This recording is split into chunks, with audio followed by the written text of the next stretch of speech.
Hello everyone, this is Rahul Bhardwaj and I welcome you all to pathfinder.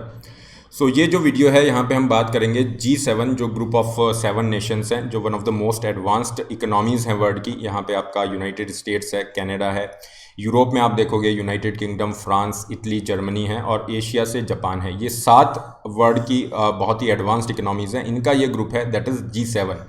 तो G7 जो आपका group है, इसके फाइनेंस मिनिस्टर्स की आज मीटिंग थी और वहाँ पे एक हिस्टोरिकल टैक्स डील जो है फाइनलाइज की गई है।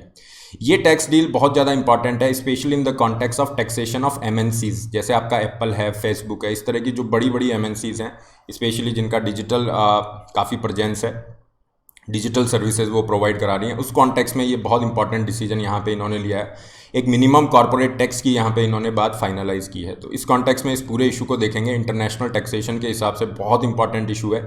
इंडिया के ऊपर भी इसका प्रभाव पड़ेगा, इंडिया का यहाँ पे क्या रिएक्शन है, इस पूरे इशू को डिटेल में हम डिस्कस करेंगे।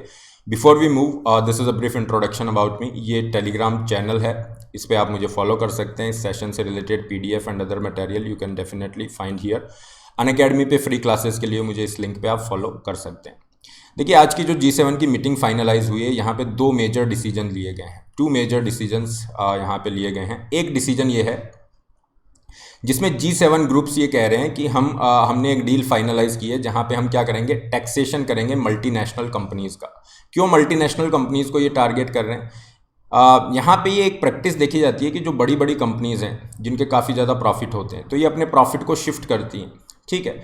और स्पेशली ऐसी कंपनियां जिनका डिजिटल प्रेजेंस है या फिर जो सर्विसेज प्रोवाइड करा रही हैं, जैसे फेसबुक है।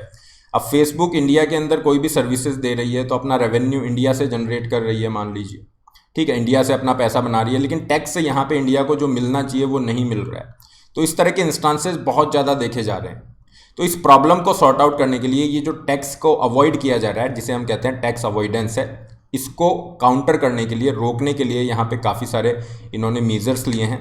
उसी से रिलेटेड एक इम्पॉर्टेंट अनाउंसमेंट यहाँ पे इन्होंने किया है और ये कह रहे हैं कि इस डिसीजन के बाद में मल्टीनेशनल्स को जो है टैक्स देना पड़ेगा जिस कंट्री में वो ऑपरेट कर रहे हैं। जैसे कि फेसबुक इंडिया में ऑपरेट कर रहा है तो वहाँ पे उसको टैक्स देना पड़ेगा। अभी क्या है, यहाँ पे कोई प्रेजेंस तो है नहीं फेसबुक की, तो जो भी आपका इस तरह से होता है, फाइन, जो भी प्रॉफिट है एटसेट्रा वो यहाँ पे चला जाता है। हालांकि इस इशू को एड्रेस करने के लिए इंडिया की तरफ से इक्विलाइजेशन लेवी का कॉन्सेप्ट लाया गया, डिजिटल टैक्स का कॉन्सेप्ट लाया गया है।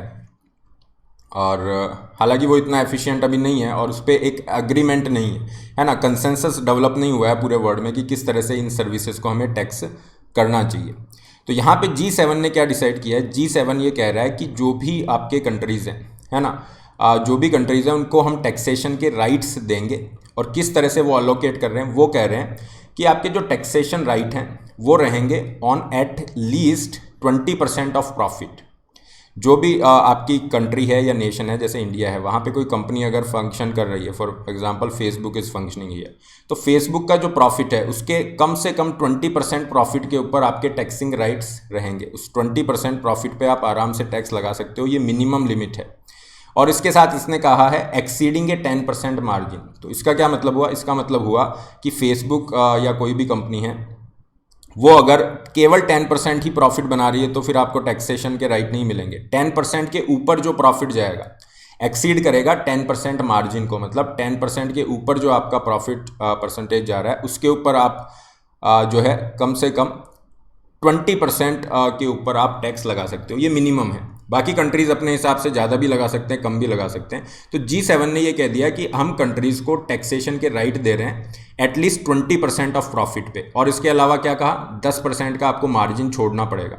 जो भी आपकी प्रॉफिटेबल MNCs, बड़ी बड़ी कंपनियां हैं, उन पे ये 10% का मार्जिन छोड़ना पड़ेगा। क्लियर? क्योंकि वो अगर किसी भी कंट्री में फंक्शन कर रही है, वहाँ पे वो टेक्नोलॉजी लेके आ रही हैं, बहुत सारी फैसिलिटीज़ ला रही हैं, वहाँ पे इनोवेशन को प्रमोट कर रही हैं। तो उस कॉन्टेक्स्ट में उन कंपनीज़ के लिए वहाँ पे फंक्शन करना मुश्किल ना हो, इसको देखते हुए ये 10% की छूट दी है।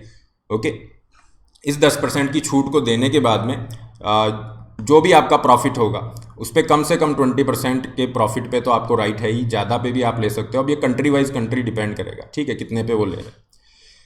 क्लियर हो गया? तो ये जो इशू था ये एक बहुत बड़ा इशू था, क्योंकि इस इशू को एड्रेस करने के लिए इंडिया ने क्या कहा था कि हम डिजिटल सर्विस टैक्स लगा रहे हैं।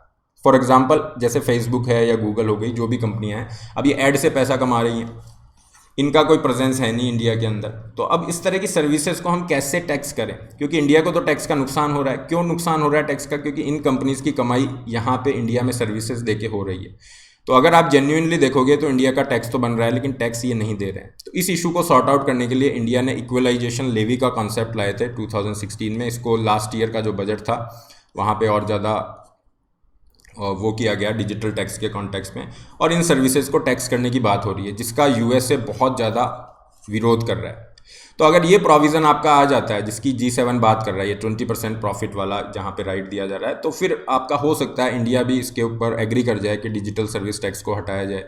ठीक है, अब किस तरह से बातें आगे बढ़ेगी उस पर देखने वाली बात होगी, क्योंकि अभी G7 की फाइनेंस मिनिस्टर्स ने ये डिसाइड किया है। अब G20 के जो भी ग्रुप ऑफ 20 है, जिसमें इंडिया भी यहाँ पे मेंबर है, वहाँ पे डिसाइड होगा किस तरह से चीज़ें आगे जाती है। इसके अलावा G7 ने एक और डिसीजन लिया है, वो क्या है कि हम रेटिफाई कर रहे हैं global minimum corporate tax rate. देखिए, कॉर्पोरेट टैक्स रेट क्या होता है? जैसे आपका इनकम टैक्स होता है, उसी तरह से इनकम टैक्स किस पे लगता है? इंडिविजुअल की इनकम पे। इंडिविजुअल जो है उसकी इनकम पे आपका इनकम टैक्स लग जाता है। तो इसी तरह से जो कंपनियां होती हैं, कंपनियों की जो इनकम होती है उस पर आपका कॉर्पोरेट टैक्स लगता है, या उसे आप कंपनी टैक्स भी कह सकते हैं। तो यहाँ पे हो क्या रहा है, G7 कह रहा है कि एक मिनिमम, और ये है 15% का, 15% मिनिमम आपकी कॉर्पोरेट टैक्स होना चाहिए। मतलब किसी भी कंट्री में 15% से कम का कॉर्पोरेट टैक्स नहीं हो सकता है। क्यों ऐसा किया जा रहा है, इसके ऊपर हम आते हैं। वैसे इसका रीज़न जो है, यूएस की तरफ से इसको प्रपोज किया गया था। यूएसए यहाँ पे चाह रहा था कि ये 15% जो है मिनिमम कॉर्पोरेट टैक्स डिसाइड हो। क्योंकि होता क्या है, मान लीजिए कोई कंपनी है, अगर एक एक्स कंट्री के अंदर यहाँ पे फंक्शन कर रही है, और यहाँ पे कॉर्पोरेट टैक्स की रेट आप मान लीजिए 25% है। आयरलैंड जैसे कंट्री में आप जाएंगे जहाँ पे 11% के आसपास ही है, या हांगकॉन्ग में आप चले जाइए जहाँ पे टैक्स रेट बहुत कम है। तो जिन कंट्रीज़ में टैक्स रेट बहुत कम होता है उन्हें हम टैक्स हेवन के नाम से जानते हैं। जैसे इंडिया, एशिया के अंदर आपका हांगकॉन्ग है, सबसे बड़ा टैक्स हेवन है, बहुत कम वहाँ पे ये टैक्स रेट्स हैं। You have Ireland in the Europe etcetera. तो कंपनियां क्या करती हैं, अपने प्रॉफिट को शिफ्ट करना स्टार्ट करती हैं। क्या करती हैं? प्रॉफिट को शिफ्ट करना स्टार्ट कर देती हैं लो टैक्स इकोनॉमीज़ के अंदर। और इसके लिए हम वर्ड यूज़ करते हैं base erosion and profit shifting.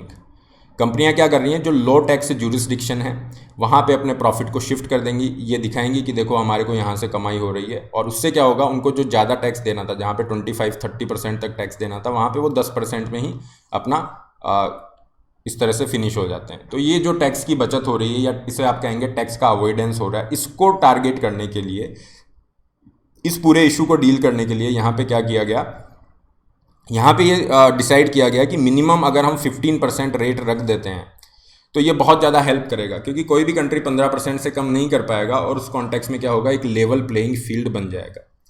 क्यों कंट्रीज़ कॉर्पोरेट टैक्स रेट को कम रखते हैं, इसकी अगर हम बात करें, देखिए सिंपल सी बात है, जिस जगह पे आपकी जो टैक्स रेट कम होगी वहाँ पे क्या होगा, ग्लोबल कैपिटल अट्रैक्ट होगा। कैपिटल को अट्रैक्ट करने के लिए कंट्रीज़ क्या करते हैं, टैक्स रेट को कम करते हैं। अब ये आपका स्टार्ट होता है 1990 से, यूएसएसआर के डिसइंटीग्रेशन से। ये यूरोप के अंदर इकोनॉमिक प्रॉब्लम्स स्टार्ट हुए, सब कंट्रीज़ के अंदर दौड़ लग गई कि कौन ज़्यादा कैपिटल अट्रैक्ट कर सकता है। आपका कैपिटल इन्वेस्टमेंट अट्रैक्ट होगा तो आपकी इकोनॉमिक ग्रोथ होगी। तो फिर एक आप कहेंगे दौड़ सी लग गई कि ज़्यादा से ज़्यादा टैक्सेस को कम किया जाए। ठीक है, अब टैक्स कम कर रहे हैं तो नेशंस के पास में क्या हो गया, रिसोर्सेज की कमी हो गई। रिसोर्सेज की कमी हो गई तो फिर गवर्नमेंट्स खर्चा कैसे करेंगी। तो यही चीज़ यूएसए के सामने भी आई, क्योंकि लास्ट ईयर आप देखोगे ट्रंप ने जो है कॉर्पोरेट टैक्स रेट को बहुत कम कर दिया था। 35% से 21% पे कॉर्पोरेट टैक्स रेट ले आए थे ट्रंप।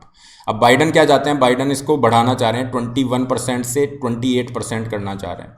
अगर अमेरिका में कॉर्पोरेट टैक्स रेट बढ़ जाएंगी और दूसरी कंट्रीज़ में जहाँ पे 10% के आसपास है, कहीं पे 8% है, इस तरह से रहेंगी, तो कंपनियां अपने प्रॉफिट को वहाँ पे शिफ्ट करेंगी, वहाँ पे दिखाएंगी, और यूएस को बहुत ज़्यादा नुकसान होगा। इसलिए यूएसए यहाँ पे चाहता है एक मिनिमम टैक्स रेट अगर डिसाइड हो जाएगा, जैसे 15% हो गया, तो हम थोड़ा सा मैनेज कर सकते हैं। तो बेसिकली यूएस का तो ये रीज़न है इसको पुश करने का। लेकिन ओवरऑल अगर सभी कंट्रीज़ यहाँ पे G7 ने सपोर्ट कर दिया है तो चांसेस बढ़ जाते हैं कि G20 के अंदर भी इसके फेवर के अंदर सपोर्ट रहेगा। ठीक है, चाइना को भी यहाँ कोई दिक्कत नहीं है। इंडिया का केस हम लास्ट में डिस्कस करेंगे। तो ये जो अभी हमने गेम देखा, ये जो भी आपकी कंपनीज़ हैं, एप्पल है, अल्फ़ाबेट है, फेसबुक हैं, या फिर आपके नाइकी हो गया, इस तरह की जो कंपनीज़ हैं, ये जो बहुत बड़ी बड़ी कॉरपोरेशंस हैं, ये क्या करते हैं, ये अपने प्रॉफिट को इस तरह से लो टैक्स कंट्रीज़ के अंदर शो करना स्टार्ट कर देते हैं। और इससे ये टैक्स की बचत हो जाती है। लो टैक्स कंट्रीज़ को टैक्स हेवन भी कहा जाता है, जैसे आयरलैंड है, कैरेबियन नेशंस हो गए, केमन्स आइलैंड हो गया, ये वर्जिन आइलैंड्स हो गए, पैनामा हो गया, हांगकांग की अगर हम बात करें एशिया में हांगकांग है। तो ये सब बहुत ही लो टैक्स इकोनॉमीज़ हैं, यहाँ पे ये अपना प्रॉफिट शिफ्ट करते हैं और उसकी वजह से जिन कंट्रीज़ को वाकई में जिनका टैक्स बनता है उनको बहुत ज़्यादा नुकसान होता है। फॉर एग्जांपल अगर हम यूएस की बात करें तो उसको $50 बिलियन एक साल के अंदर इस तरह का टैक्स का नुकसान है। इंडिया को लगभग $10 बिलियन का यहाँ पे नुकसान होता हुआ दिख रहा है हर साल, ओके, इसका कॉरपोरेट टैक्स अब्यूज़ की वजह से, ये जो प्रॉफिट शिफ्टिंग की जा रही है इस वजह से। तो इसके लिए इन्होंने किया कि अगर हम 15% का मिनिमम ये रिक्वायरमेंट प्लेस कर देते हैं तो उससे ये चीज़ कम हो जाएगी, है ना। कॉर्पोरेट हाउसेस को ज़्यादा यहाँ पे कोई इंसेंटिव नहीं मिलेगा शिफ्ट करने में, क्योंकि वो देखेंगे यार 15% तो हर जगह पे ही है। इंडिया के केस की यहाँ पे हम बात करें तो इंडिया इसको फेवर करेगा नहीं करेगा ये तो देखने वाली बात है, लेकिन इंडिया में ऑलरेडी कॉर्पोरेट टैक्स को बहुत कम किया गया है, बहुत ज़्यादा कम कर दिया गया है। फॉर एग्जांपल अगर आप देखेंगे 2019 में इंडिया में जो कॉर्पोरेट टैक्स रेट थी वो 30% से 22% पे ये इन्होंने रिड्यूस किया था। पहले 30% था, उसको 22% पे ये लेके आ गए। जो नई मैन्युफैक्चरिंग कंपनीज़ हैं उनके लिए 15% ही है। फाइन। तो अगर आप नेट देखोगे, जो नेट आप एक इफेक्टिव टैक्स रेट जिसे कहते हैं, इफेक्टिव टैक्स रेट आप देखते हो तो ओवरऑल एशिया के अंदर एवरेज आपका 23% के आसपास है इफेक्टिव टैक्स रेट, जिसमें सेस वगैरह और कई चार्ज जुड़ के आपका हो जाता है, और इंडिया में ये लगभग 25% के आसपास है। तो इंडिया यहाँ पे कोई ज़्यादा पीछे नहीं है।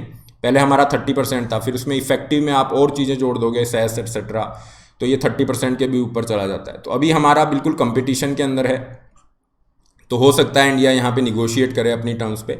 दूसरा ये है, इंडिया को एक इस तरीके से नुकसान यहाँ पे हो सकता है कि अभी आपका पोस्ट पैंडेमिक जो इकोनॉमीज़, पोस्ट पैंडेमिक कोविड के बाद में इकोनॉमीज़ क्या करना चाहेंगी, अट्रैक्ट करना चाहेंगी इन्वेस्टमेंट को, ज़्यादा से ज़्यादा हमारी तरफ इन्वेस्टमेंट आए, ये वो कंपनीज चाहेंगी।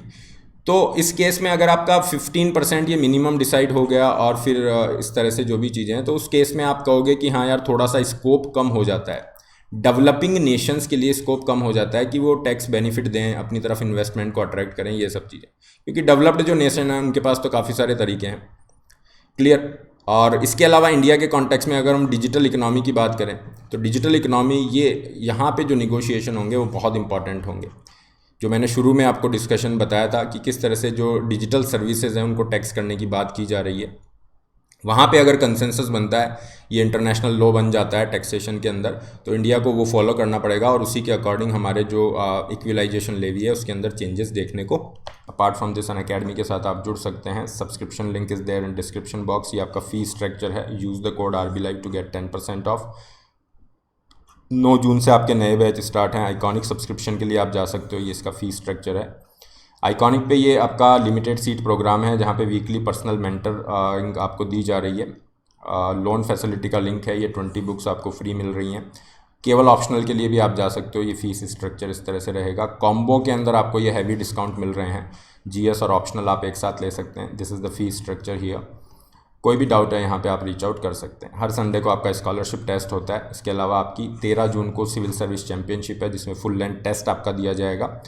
अगर आप टॉप 50 में हैं तो आपको बेस्ट CSE मेंटर से गाइडेंस मिल रहा है और ये फ्री टेस्ट सीरीज का भी आप बेनिफिट ले सकते हैं। This is all, have a great day.